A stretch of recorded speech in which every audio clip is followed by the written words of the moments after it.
March 11th, 2019. A dark, quiet morning in Lapu-Lapu City, Philippines. The search for a missing 16-year-old girl, which would soon uncover a story so chilling it would send shockwaves through the nation.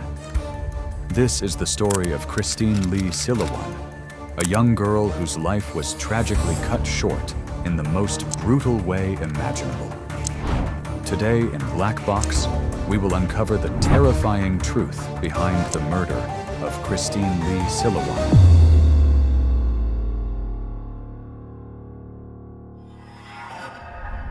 Christine was just an ordinary 16-year-old girl with big dreams.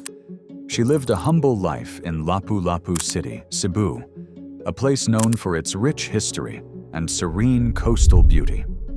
Raised by a single mother, she was a bright student, a devoted churchgoer, and a loving daughter. She was known for her kindness, always willing to help others. At school, her teachers praised her diligence, and her classmates admired her sweet, quiet nature.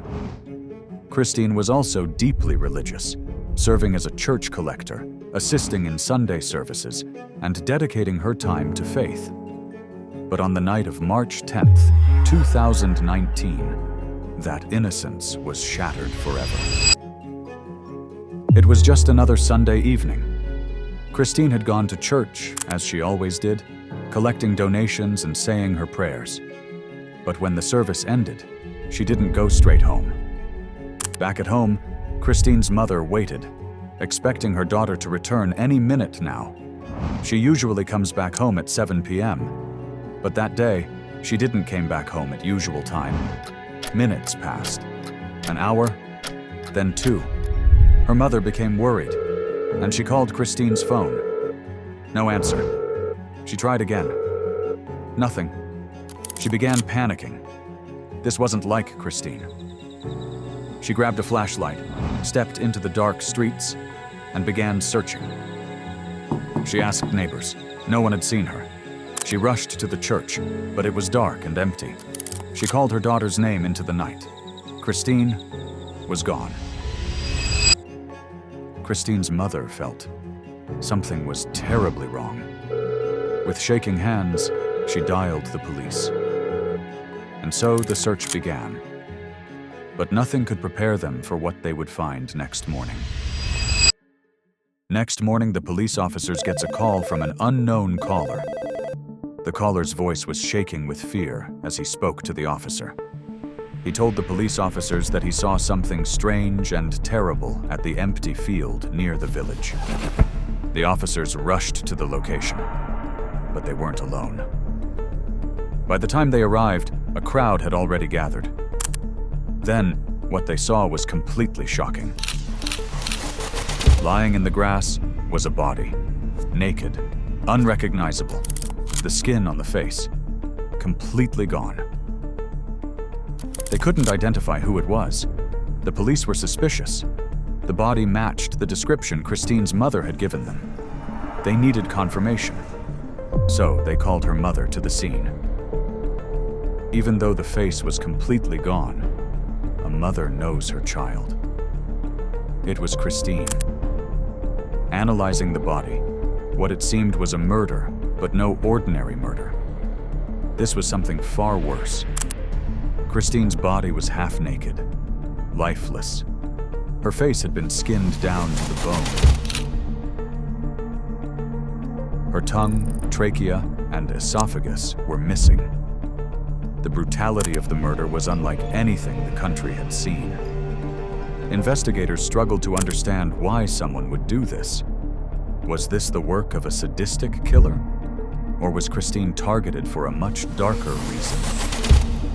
Christine's mother and family knew one heartbreaking truth.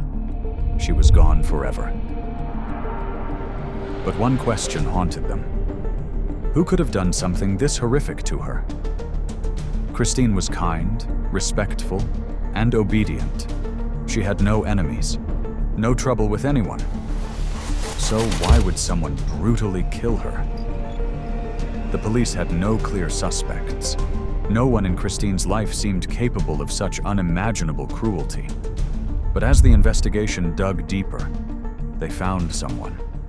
A man who lived near Christine's home. His name was Jonas Martel Bueno. Jonas had a dark past. He was previously convicted of murdering a farmer. And in that crime, he had done the unthinkable. He destroyed the victim's face. It was eerily similar to Christine's case. The police immediately brought him in. They interrogated him for hours. They pressured him. They even used forceful methods to get a confession. But Jonas never broke. He swore he had never met Christine. He insisted he had nothing to do with her murder. Without solid evidence, the police had no choice. They had to let him go. The case started gaining attention. News spread everywhere. Social media was outraged. People took to the streets, demanding justice. The protests grew louder. The pressure was on. This case had now reached international media. The government stepped in. The National Bureau of Investigation, NBI, took over. And to push the investigation forward, a 2 million peso reward was announced for anyone who could help solve the case. That's when investigators got their first real breakthrough: CCTV footage. It showed Christine walking down a street. But she wasn't alone. Someone was with her. And here's what made it strange. Christine didn't look afraid. She wasn't being forced. She walked comfortably, like she knew this person. This changed everything. The killer wasn't a random stranger. Christine trusted them. Investigators turned to her family and friends. They needed to know, who was Christine close to? They checked her phone, and that's when they found something disturbing. 2 suspicious Facebook accounts, one named CJ Diaz, and another, her boyfriend, John. The pieces of the puzzle were coming together. But what they uncovered next was even more terrifying. As investigators dug deeper, they uncovered a shocking truth in Christine's messages. She had broken up with her boyfriend, John, on February 28th, just days before her murder. She didn't want to be with him anymore. But John? He wasn't happy about it. This raised a chilling question. Could this breakup have been the reason Christine was brutally murdered? The police didn't waste time. They went straight to John's house. But as soon as they arrived, his mother rushed to his defense. She claimed on the day of March 11th, John had been home all day. She said he was playing basketball in their backyard with a friend. The police had no solid proof against John, but something felt off. So they took him into custody. And then, a new disturbing theory emerged. The investigators suspected John had used the CJ Diaz Facebook account to lure Christine, to get her alone and take revenge. Then came another breakthrough. The police searched John's house, and what they found made their suspicions stronger. They found clothes, ones that looked just like the ones seen in the CCTV footage. They found a phone. Its screen shattered. And then they noticed something else. Injuries, scratches, marks on John's back. To the police, this wasn't just a coincidence. John was a minor at the time, but in the eyes of the public, that didn't matter. People across the Philippines were outraged. They believed John was the monster behind Christine's murder. And as the pressure grew, so did the intensity of his interrogation. John faced extreme torture from investigators. They wanted a confession, but no matter what they did, John refused to admit it. Was he really innocent? Or was he just hiding the truth? The pressure was unbearable.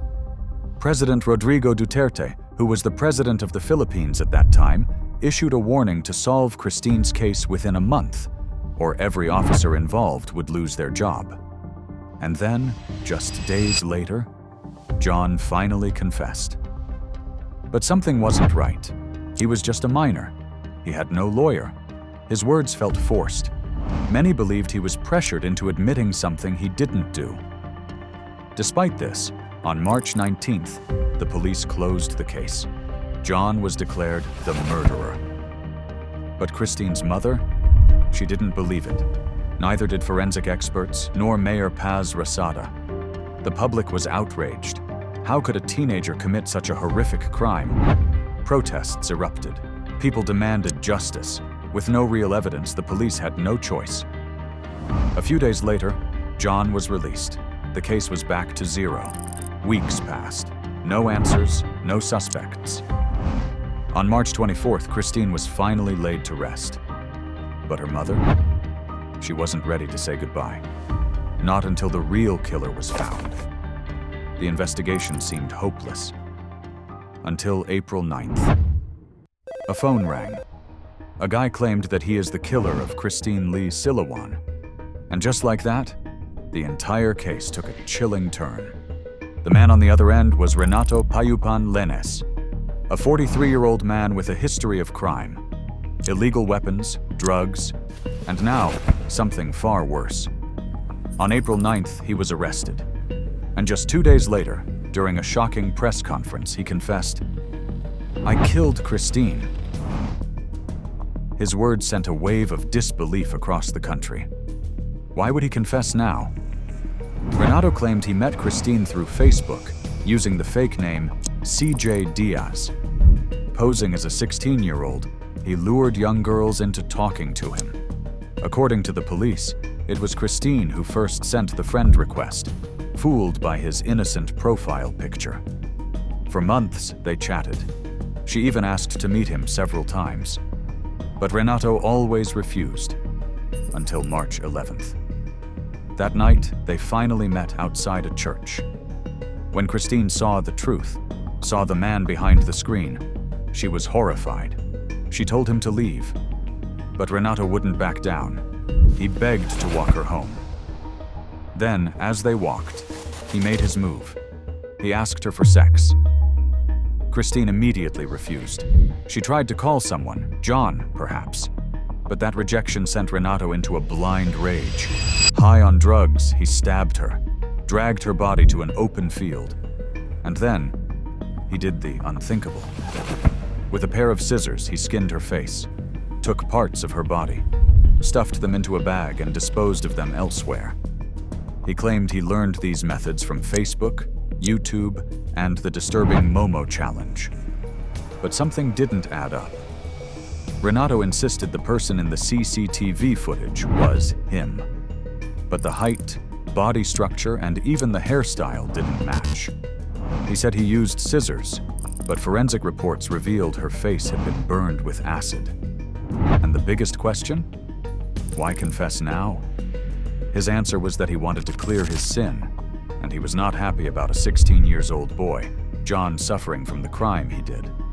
But no one was convinced. And once again, the case was left hanging in mystery. The people of the Philippines were furious. They wanted justice. Many even demanded the death penalty for Renato, but the law didn't allow it. This case was so shocking that it nearly changed the law itself. But then, on May 24th, 2019, something even more shocking happened. Renato was found dead in his jail cell. He had hung himself with a tie. And with that, the police officially closed the case of Christine Lee Silawan. But was justice really served? To this day, many believe the real killer was never caught, that the true monster still walks free on the streets of the Philippines. Christine's case may be considered solved, but the unanswered questions remain. This is the story of Christine Lee Silawan. If you like stories like this, don't forget to like this video and subscribe to Black Box for more interesting stories.